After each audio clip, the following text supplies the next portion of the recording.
वजीफा तोरा। ऐ बंदे क्या हो गया है तुझे? उस रब की इबादत क्यों नहीं करता जिस रब ने तुझे पैदा किया होगा? पैदा तुझे रब ने किया है, खाता रब का है, पीता रब का है, रब की दी हुई नेमतें इस्तेमाल करता है और पूजा के लिए, इबादत के लिए किसी और दर पे झुकता है। अअत्तखिज़ु मिन दूनिही आलिहा, अल्लाह के सिवा किसी और को खुदा बनाते हो, किसी और की पूजा करते हो, किसी और का दरवाजा खटखटाते हो। हालांकि याद रखना, ला तुगनी अन्नी शफाअतुहुम, रब कहता है ये जितने भी जिनको तुम रब के सिवा पूजते हो ना, रब को के सिवा जिनको अपना खुदा मानते हो, अपना रब समझते हो, अल्लाह फरमाता है ये तुम्हारे किसी काम नहीं आएंगे, इनका कोई फायदा नहीं तुम्हें होगा। अगर तुमने पूजना है, इबादत करनी है, तो उस रब को पैदा करो। आगे सारी निशानियां, फिर उस रब को पैदा करो जिसने तुम्हें पहले भी जिंदगी दी, मारेगा फिर तुम्हें जिंदगी देगा। इबादत करनी है तो उस रब की करो जिस रब ने तुम्हारे लिए ये खेतियां, ये फल, ये नबातात, ये जमीनें, ये आसमान, ये सब कुछ उसने तुम्हारे लिए पैदा किया है, सिर्फ तुम्हारी खातिर। तो जब पैदा उसने किया है, खाते उसका हो, पीते उसका हो, हर चीज उसकी दी हुई इस्तेमाल करते हो, तो अब इबादत भी करो तो सिर्फ उसी रब्बे वाहिद की इबादत करो। फिर रब कहता है वनुफिख़ फ़िस्सूरि फ़इज़ा हुम मिनल अजदासि इला रब्बिहिम यंसिलून, क्या तू ये समझता है कि रब से अगर तू बगावत करेगा तो बच जाएगा? अल्लाह कहता है कितनी देर बचेगा? सिर्फ उतनी देर जितनी देर दुनिया में है।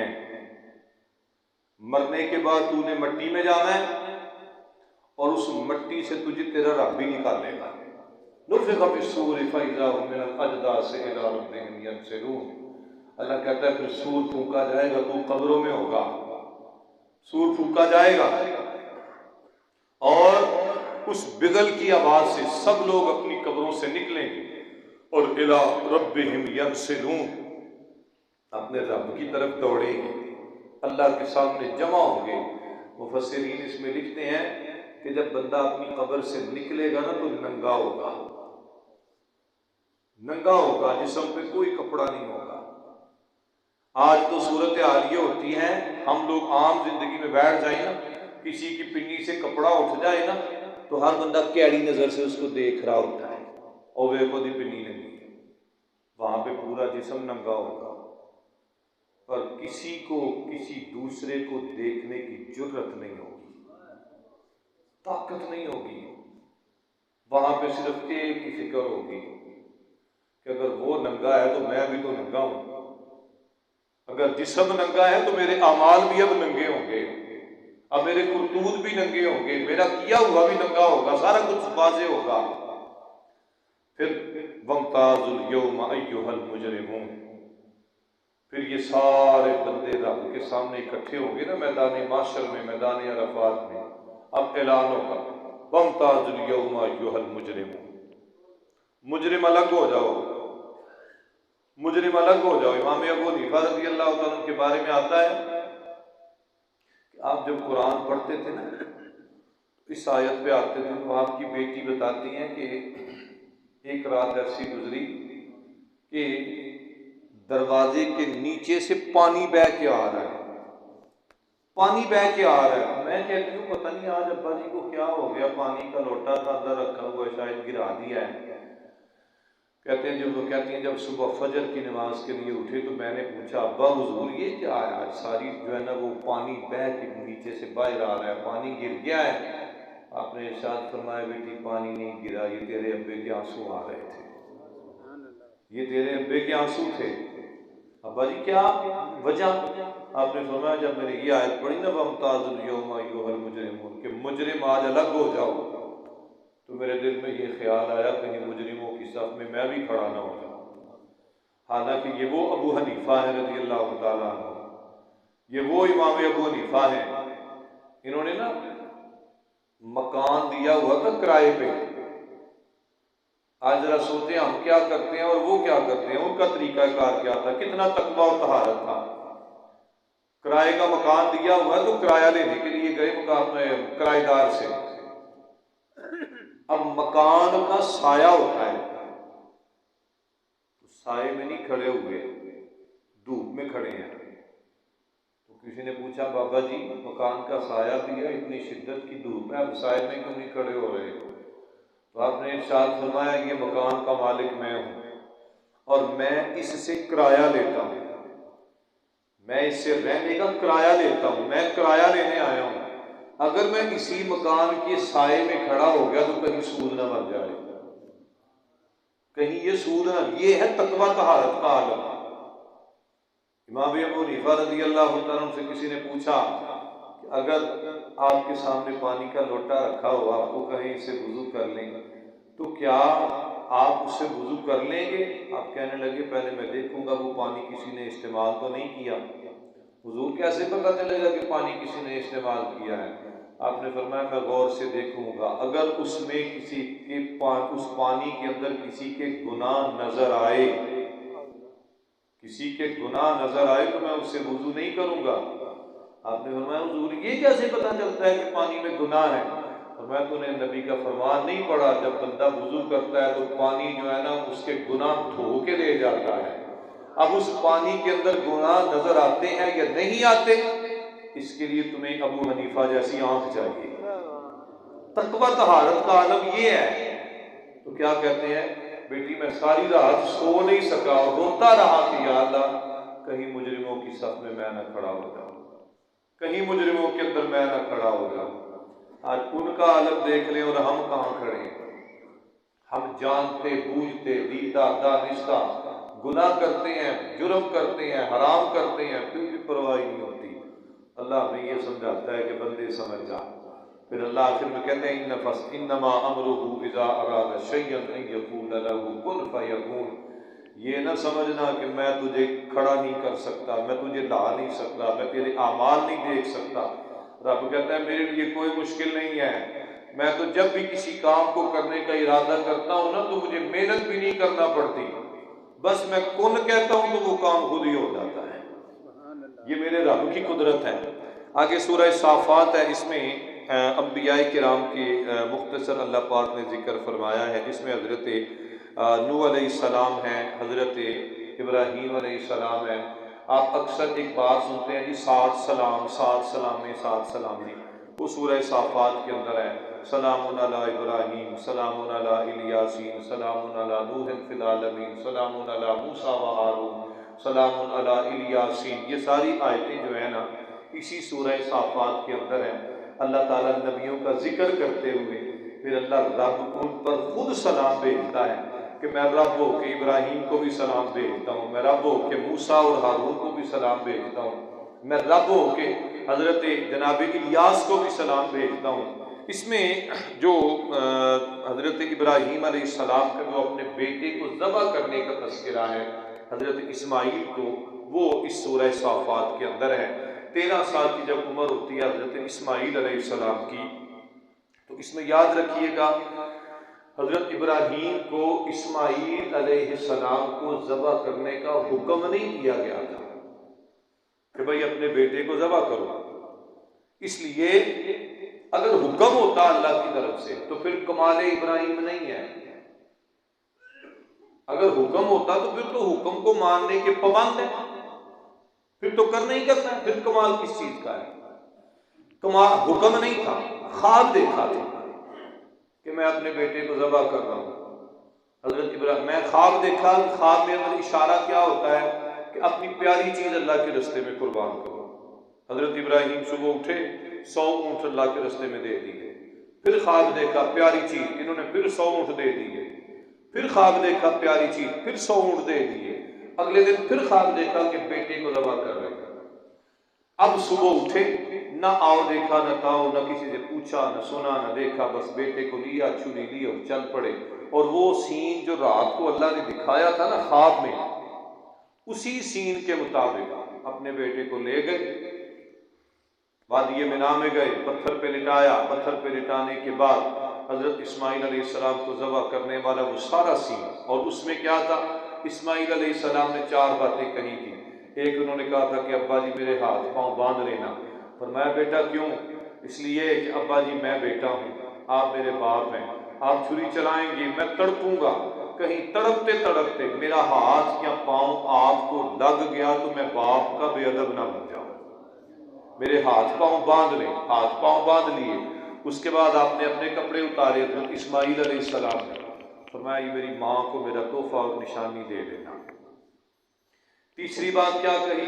अब्बा जी अपनी आंखों पे पट्टी बांध ले, इसलिए कि मैं फिर भी बेटा हूं, जितना साबिर नबी हूं, बेशक जितना सब्र करने वाला हूं, आप भी साबिर हैं, लेकिन पिदरे जो शफकत पिदरी होती है ना, कहीं वो आड़े ना आ जाए। आप ये सोच दें कि मेरा बेटा है, आंखों पे पट्टी बांध लें। और चौथी बात, अब्बा जी मुझे आप मेरा चेहरा आसमान की तरफ नहीं करना, मुझे उल्टा लिटाना, कहीं आपकी नज़र मेरे चेहरे पे न पड़ जाए। अब ये सारी की सारी बातें हज़रत इब्राहीम अलैहिस्सलाम ने ख्वाब में भी देखी थी। अब बेटे के हाथ पांव बांध ली, उल्टा लिटा लिया, लिटाने के बाद ये दो कंधों के दरमियान अपना घुटना रखा, सज्जा गोडा रखा, छुरी पकड़ी और अल्लाह का नाम लेके शुरू हो गए। अल्लाह अकबर। जब छुरी चलाते हैं तो छुरी काटती नहीं, एक मरतबा, दो मरतबा। अल्लामा सयूती रहमतुल्लाह अलैह ने 70 मरतबा के अल्फाज लिखे हैं, बाद मुफस्सिरीन ने 7 मरतबा के अल्फाज लिखे हैं। छुरी को पत्थर से तेज किया, फिर चलाते हैं, फिर तेज करते हैं, फिर चलाते हैं, छुरी नहीं चलती। हजरत इब्राहीम अलैहिस्सलाम ने छुरी को जोर से पत्थर पे मारा, पत्थर कट गया, छुरी इतनी तेज के पत्थर कट गया। तो कहने लगे छुरी तुम्हें क्या हो गया है, पत्थर काट देती है, मेरे बेटे की गर्दन तो फूलों से भी ज्यादा नाजुक है, वो क्यों नहीं काटती? तो अल्लामा सयूती ने लिखा है कि अल्लाह ने छुरी को जबान दी और छुरी बोल के कहती है इब्राहिम क्या करूं, अगर तू मुझे एक मरतबा काटने का कहता है ना तो मेरा रब मुझे 70 मरतबा मना कर देता है कि खबरदार मेरे इस्माइल का बाल भी ना कटे, खबरदार मेरे इस्माइल का बाल भी ना कटे। अब इस्माइल अलैहिस्सलाम फिर कोशिश करते हैं, आसमान से जिब्रील दुम्बा लेके आते हैं। ये इसमें निकात है बहुत ज़्यादा, वो इस वक्त नहीं है, वो फिर इंशाअल्लाह। वो हज़रत इस्माइल को निकाला, दुम्बा ज़बा हो गया। अल्लाह ने इसके बारे में क्या फरमाया है, या बुनैया इन्नी अरा फिल मनामि अन्नी अज़बहुका फंजुर माज़ा तरा, बेटे मैंने ख्वाब में देखा है कि मैं तुझे ज़बा कर रहा हूँ, तेरा क्या ख्याल है? हज़रत इस्माइल क्या कहते हैं, या अबत फ़अल मा तुअमर सतजदुनी इंशाअल्लाहु मिनस साबिरीन। अब्बा जी आप करें जो अल्लाह ने कहा है वो करें, मैं सब्र करूंगा इंशाअल्लाह, मैं इस पे सब्र करूंगा। फिर हज़रत इस्माइल को जब ज़बा किया जाता है, दुम्बा ज़बा होता है ना, तो इस इब्राहीम खुश हो गए कि मेरा बेटा ज़बा हो गया। लेकिन आंखें खोल के, पट्टी खोल के देखते हैं तो वो दुम्बा जो है ना ज़बा है और इस्माइल पास करे हैं। अल्लाह फरमाते हैं वफ़दैनाहु बिज़िब्हिन अज़ीम, इसको हमने ज़िब्ह अज़ीम करा दिया है, इतनी ज़िब्ह अज़ीम कि ऐ इब्राहीम क़यामत तक आने वाली नस्लें तेरी इस सुन्नत को हमेशा के लिए जिंदा करती रहेगी। आज वाकई वो जो है ना हर कुर्बानी पे हमें नजर आता है। आगे सूरह स्वाद आ गई। सूरह स्वाद के अंदर दो अंबिया का तस्करा है, खास बल्कि 3 का है लेकिन 2 का ज्यादा है। एक हजरत सुलेमान अलैहिस्सलाम का और एक हजरत अय्यूब अलैहिस्सलाम का। सुलेमान अलैहिस्सलाम ने अल्लाह से दुआ की थी, बादशाहत का तस्करा हम कर चुके पीछे 19वें पारे के अंदर। इन्होंने एक दुआ की थी हजरत सुलेमान अलैहिस्सलाम, वो दुआ क्या थी, क़ाल रब्बिग़फ़िरली वहबली मुल्कन ला यंबग़ी लिअहदिन मिन बादी इन्नका अंतल वहाब। कहने लगे या अल्लाह मुझे इस तरह का बादशाह बनाना, इस तरह की बादशाहत देना कि मेरे बाद दुनिया में मेरे जैसा बादशाह ना पैदा हो। ये हज़रत सुलेमान की दुआ थी। तो हज़रत सुलेमान अलैहिस्सलाम की बादशाहत के बड़े सारे खसाइस हैं, उनमें एक खुसूसियत ये है कि हज़रत सुलेमान अलैहिस्सलाम का जो तख्त था ना, वो तख्त अल्लाह ताला ने हज़रत सुलेमान के लिए आसमान से नाज़िल फरमाया था, जिस तख्त पे बैठकर यानी उनकी शाही सवारी जो थी और उस पर 70 वजीर बैठ सकते थे, यानी 70 कुर्सियां लगी हुई थी, जिस पर हज़रत सुलेमान अलैहिस्सलाम बैठते थे। अब तख्त आसमान से नाजिल होता है तो हज़रत सुलेमान अलैहिस्सलाम पूछते हैं या अल्लाह ये आसमानी जहाज, ये शाही सवारी तो मुझे दे दी है, अल्लाह इसको चलाना कैसे है, क्या करूं इसका? रब ने कहा इसमें बैठ जाया करना, जिधर कहोगे उधर ले जाएगा। या अल्लाह चलाना कैसे है? इसको रोकना कैसे है? अल्लाह करीम ने फरमाया, ऐ सुलेमान, जब इसको चलाना हो इस पे बैठना, नबी आखिर ज़मान हज़रत मोहम्मद पर 3 मरतबा दुरूद पढ़ना, इसको हुक्म देना, ये चल पड़ेगा। जब इसको रोकना हो फिर भी 3 मरतबा दुरूद पढ़ना, इसको हुक्म देना, ये रुक जाएगा। ये उनकी हुकूमत की खुसूसियत थी। इसके बाद आगे हज़रत अय्यूब अलैहिस्सलाम का जिक्र है कि वज़्कुर अब्दना अय्यूब इज़ नादा रब्बहू अन्नी मस्सनी शैतानु बिनुस्बिन व अज़ाब। हज़रत अय्यूब अलैहिस्सलाम की मसाइब, आपकी बीमारी, आपकी मुशक्क़तें पूरी दुनिया में मशहूर हैं, लेकिन बहुत सारी गलत बातें भी मशहूर हैं इनके बारे में। हज़रत अय्यूब अलैहिस्सलाम के बारे में 40 साल बीमार रहे, बिल्कुल ठीक है। आपके 12 बेटे 12 बेटियां एक ही दिन फौत हुए, बिल्कुल ठीक है।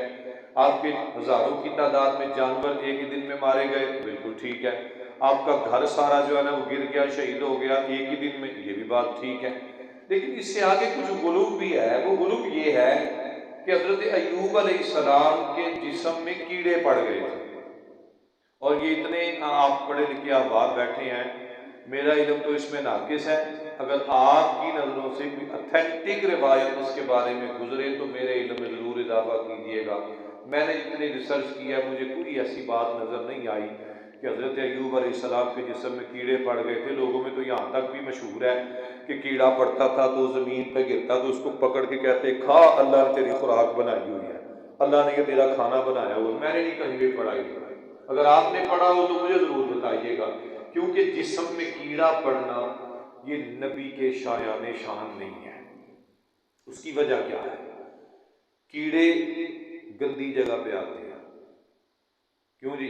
ऐसी बात है, कीड़े गंदी जगह पे आते हैं और नबी गंदे नहीं होते। नबी गंदा है तो फिर साफ कौन है? नंबर 1 बात। दूसरी बात यह है कि नबी दुनिया में मोहब्बतें बांटने के लिए आते हैं, दूसरों को अपने करीब करने के लिए आते हैं। नबी के करीब होंगे तो अल्लाह के करीब होंगे, और अगर नबी से दूरी हुई तो फिर अल्लाह से ऑटोमेटिकली दूरी होगी। और जिस जानवर को आप देख लें कीड़े पड़े होते हैं ना, बंदा उसके नेड़े नहीं जाता, मेरे कीड़े पे। अगर नबी के जिस्म में कीड़े हो तो फिर कौन नेड़े आए? तीसरी बात, जिसमें कीड़े होते हैं उससे लोग नफरत करते हैं। तो क्या अंबिया जैसी हस्तियां जो होती हैं वो नफरत के लिए आती हैं? वो तो मोहब्बतों वाले लोग होते हैं। इसलिए मैंने नहीं ये कहीं पे पढ़ा। बीमारी जरूर है, आजमाइश जरूर है। ये इधर चले जाए बाबा गुलाब शाह, ये वजीराबाद से आगे रसूल नगर का इलाका है, यहाँ पे गुजरे हजरत बाबा गुलाब शाह रहमतुल्लाह अलैह, बड़ी हस्ती है, बड़ा नाम है उनका। इन्होंने भी अब इस तरह की मंजिलें की हैं। बाबा गुलाब शाह रहमतुल्लाह अलैह ने इनके जिस्म पे ना यहाँ पे कड़े इन्होंने पहने हुए थे। उनकी कोई अपनी मंजिल होगी। अगर उनका माजी पढ़े तो माजी पता क्या था? वो चनाव के कंढे बैठे होते थे एक पत्थर के ऊपर, इधर से सूरज निकलता और यूं देखते जाते, सूरज के साथ साथ नजर चलती जाती, शाम को सूरज गुरूब होता। ये उनकी रूटीन थी सारा दिन की। नीचे से कीड़े आ रहे होते दरिया से ना, तो वो कीड़ों को पकड़ के ना 2 टुकड़े करी जाते हैं। नजर उधर चल रही है, थले नहीं पता केड़ा कीड़ा आया तो केड़ा नहीं। शाम को ढेर लग जाता। जब सूरज गुरूब होता तो उठने लगे तो कहते थे भाई सूरज अपने घर, तुसी अपने घर, असी अपने घर। वो कीड़े चल के फिर दरिया में। ये उनकी रूटीन थी और इसके ऐसी शाहिद हैं इस बात के। ये थोड़ा अरसा हुआ उनके विसाल को। तो बाबा गुलाम शाह रहमतुल्लाह अलैह ना यहाँ पर उनके कड़ियाँ उन्होंने पहनी हुई थी। मेरे कुछ अजीज हैं वो बताते हैं कि कुछ अरसा वो गायब रहे, कुछ अरसे के बाद वो आए तो ये कड़ियाँ यहाँ पे पहनी हुई हैं। और उन्होंने कहा जाकर कहते हैं जी वेल्डिंग वाले के पास गए कट। उन्हें आखा जी ये लोया है और आग गए हो थोड़ा जिसम किस तरह कर नहीं कट तू। वो कहता जी मैंने गैस की बत्ती, मैंने खुद उस बंदे की ज़बान से ये बात सुनी है जिसने ये काम किया, उसके वालिद साहब ने ये किया था। कहता जी मैंने गैस की बत्ती मारी। अब गैस का जो वेल्डिंग होता है आपको पता है बत्ती सीधी जाती है। कहते वो इधर से मारता तो बत्ती इधर से बाहर आती नजर आती, लेकिन जो ही वो कड़ी कटी वो नीचे गिरे, थले साफ सुथरा जिसम, बज़ाहिर वो कड़ी अंदर बढ़ी हुई। तो अब अल्लाह के वली जो नेक लोग होते हैं वो यहाँ तक है, तो नबी तो फिर क्या कह रहे हैं? नबियों के लिए इस तरह का कोई, हाँ उनकी मसाइब ज़रूर थे, तकलीफ़ें ज़रूर, 40 साल जो है ना मसाइब में गुजरे, मुश्किलात में गुजरे। फिर अल्लाह ताला ने हज़रत अय्यूब अलैहिस्सलाम को क्या हुक्म फरमाया, और इनके बारे में मैंने यहाँ तक पढ़ा है, हज़रत अय्यूब के इतने जानवर थे, शाम को दूध चौक है ना जानवरों का, तो पूरे पिंड च फ्री तकसीम कर दो, ले जाओ भाई जिन्ना जिन्नू लोड़ लै जाओ। लोग गडवे के गडवे भर के ले जाते थे, लंगर चलता था इनका, ले जाओ जितना चाहिए ले जाओ, ये आलम था इनका। तो जब 40 साल गुजरे, अल्लाह ने कहा कि अब जो है ना वो कबूलियत का वक्त था। अल्लाह ने कहा जमीन पे पैर मारो, इन्होंने पैर जमीन पे मारा, पानी का चश्मा निकल आया। अब पानी का चश्मा निकल आया, क्या फरमाया, ए अपना मेरे अय्यूब पैगंबर, हाजा मुग़तसलुन बारिदुन व शराब, यही पानी का चश्मा है, इसी पानी को पियो, इसी पानी से गुस्ल करो। हजरत अय्यूब ने उसी पानी को पिया, उसी पानी से गुस्ल किया, अल्लाह करीम ने सारी बीमारियां दूर फरमा दी, बिल्कुल शफा याब हो गई। ये हजरत अय्यूब अलैहिस्सलाम का तस्करा है। आगे 24वें पारे का आखिरी बात इसमें मैं अर्ज करता हूँ, ये सूरह ज़ुमर की आयत नंबर 42 है। अल्लाहु यतवफ़्फ़ल अनफुसा हीना मौतिहा वल्लती लम तमुत फी मनामिहा फयुमसिकुल्लती क़ज़ा अलैहल मौत। इसी के साथ आगे अल्लाह फरमाते हैं, क़ालू रब्बना अमत्तना नस्नतैन व अहयैना नस्नतैन फ़अतरफ़ना बिज़ुनूबिना। अल्लाह कहते हैं, दोनों आयतों का एक ही मफ़हूम है। अल्लाह कहते हैं हमने इंसान को 2 जिंदगियां दी हैं और 2 मौतें दी हैं। दुनिया में हर इंसान की 2 ही जिंदगियां हैं और 2 ही मौतें हैं। अब वो कैसे हैं? इंसान का आगाज मौत से है, जिंदगी से नहीं है। यानी हम तो बज़ाहिर तौर पर ये समझते हैं कि बंदा दुनिया में आया है तो वहां से उसका निज़ाम शुरू हुआ, नहीं। बंदा दुनिया में यहाँ आने से पहले मिट्टी था या पानी का कतरा था। मिट्टी हो तो वो भी मुर्दा है, पानी का कतरा हो तो वो भी मुर्दा है। इंसान का आगाज हो गया, ये पहली मौत हो गई। उसके बाद माँ के पेट में आया, कुछ अरसा के बाद माँ के पेट में जिंदा हुआ, जिंदा होने के बाद दुनिया में पैदा हुआ। अब ये पहली जिंदगी हो गई। एक मौत वो मट्टी की सूरत में या पानी के कतरे की सूरत में, वो पहली मौत है। उसके बाद दुनिया में आया, पहली जिंदगी हो गई। फिर एक मखसूस वक्त गुजारेगा, 10, 20, 50 साल जितने अल्लाह ने मुकर्रर किए। उसके बाद फिर मरेगा, और फिर मरने के बाद ये दूसरी मौत हो गई, कब्र में जाएगा। कब्र में जाके अल्लाह फिर हिसाब किताब के लिए जिंदा करेगा, तो ये दूसरी जिंदगी हो गई। अब इसके बाद जिंदगी और मौत का कोई तसव्वुर शरीयत ने नहीं बयान किया। इसे एक और बात भी ज़हन में रख लें कि जो लोग ये कहते हैं कि बंदा मरने के बाद मर जाता है, खत्म हो जाता है, अस्तगफिरुल्लाह माज़अल्लाह, अंबिया के बारे में भी यही अकीदा रखते हैं कि मर के मिट्टी च मिल गए। सोचने की बात है कि 16वें पारे में अल्लाह ताला कहते हैं, मन आरदा अन ज़िक्री फ़इन्न लहू मईशतन ज़ंका व नहशुरुहु यौमल क़ियामति आमा। ये थोड़ी सी समझने वाली बात है। अल्लाह कहते हैं जो बंदा मर जाता है ना, मरने के बाद हम कब्र में जाके उसकी कब्र को तंग कर देते हैं। अब कब्र में जो तंग करने का तसव्वुर है, इससे की बात जरा समझ आती है कि बंदा अपनी कब्र में जिंदा है कि मुर्दा है, मर गया कि है। कब्र को तंग करने का मकसद है सजा देना, ठीक है जी, सजा देना मकसद है। अब सजा, अगर तो बंदा मर गया है, मिट्टी है, बस खत्म हो गया, तो फिर सजा किसको दी जा रही है?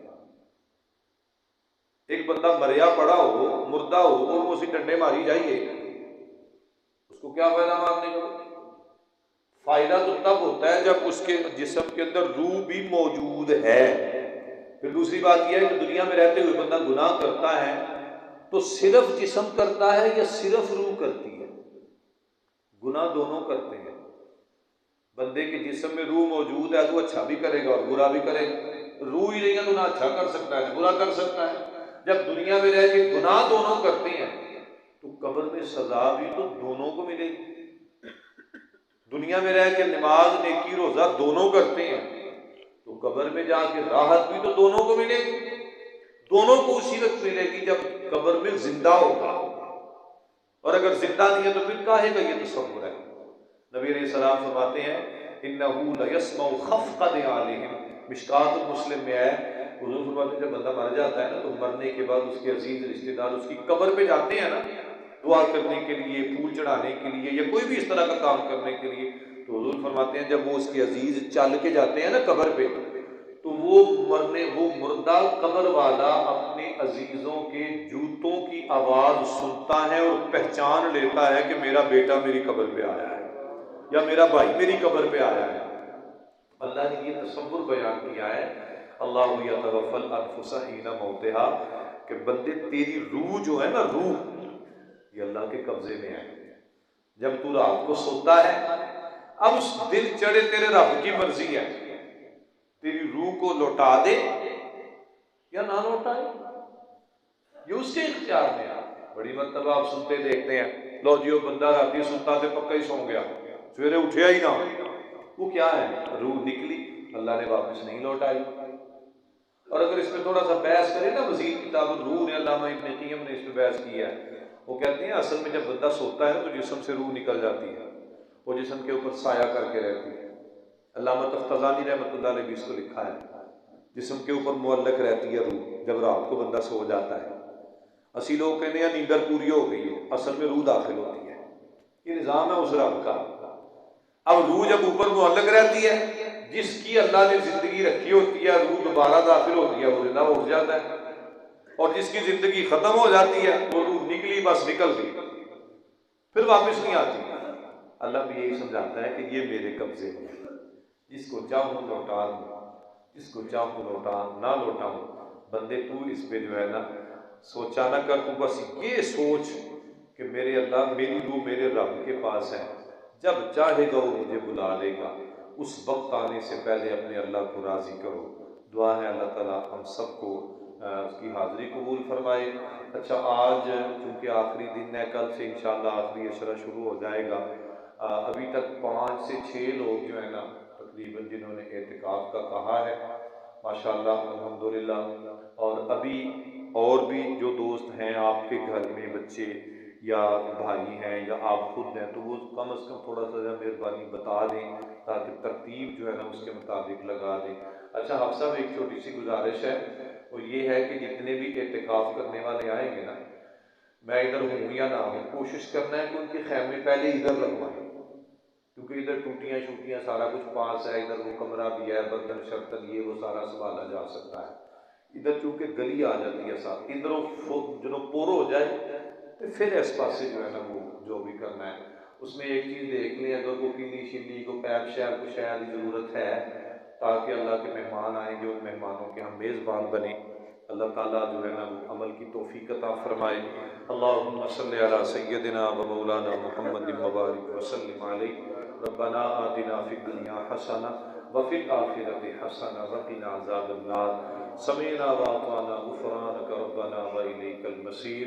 इलाहुल आलमीन, तेरा दीन सीखते हैं, सीखने की कोशिश करते हैं, मौला करीम हम सब की इस कोशिश को कबूल फरमा, हमें इसका अजर और सिला अता फरमा। मेरे मालिक, माह सियाम गुजरता जा रहा है, हम कुछ भी नहीं कर सके, अल्लाह बस तेरे करम के और तेरे फजल के उम्मीदवार हैं, अपना फजल और करम अता फरमा। जैसी भी इबादतें की अल्लाह तू कबूल करने वाला है, बख्शनहार है, हमें बख्श भी दे और इस हमारी इबादत को दर्जे कबूलियत अता फरमा, हमारे लिए शफात और निजात का ज़रिया बना दे। इलाहुल आलमीन, हमको दीन की समझ और फ़हम अता फरमा, अमल की तौफीक अता फरमा। हमारे जितने अजीज़ रिश्तेदार दुनिया से चले गए सबकी बख्शिश फरमा, बीमारों पे करम फरमा। जिन दोस्तों ने दुआओं के लिए कहा है मेरे मालिक, सबकी दुआएं कबूल फरमा। अल्लाह इस मस्जिद को आबाद व शान फरमा, इसकी रौनकों में वसअतें और बरकतें अता फरमा। इसको बनाने वाले, सजाने वाले, आबाद करने वाले, मुआविनीन, नमाजी, इमाम खतीब जितने दुनिया से चले गए मौला सबकी बख्शिश फरमा। अल्लाह जो बाक़ायदे हयात हैं उनको सेहत अता फरमा और इसका सिला और अजर अता फरमा। रब्बना तक़ब्बल मिन्ना इन्नका अंतस समीउल अलीम व तुब अलैना या मौलाना इन्नका अंतत तव्वाबुर रहीम। सल्लल्लाहु अला हबीबिही मुहम्मद व अला आलिहि व अस्हाबिही अजमाइन।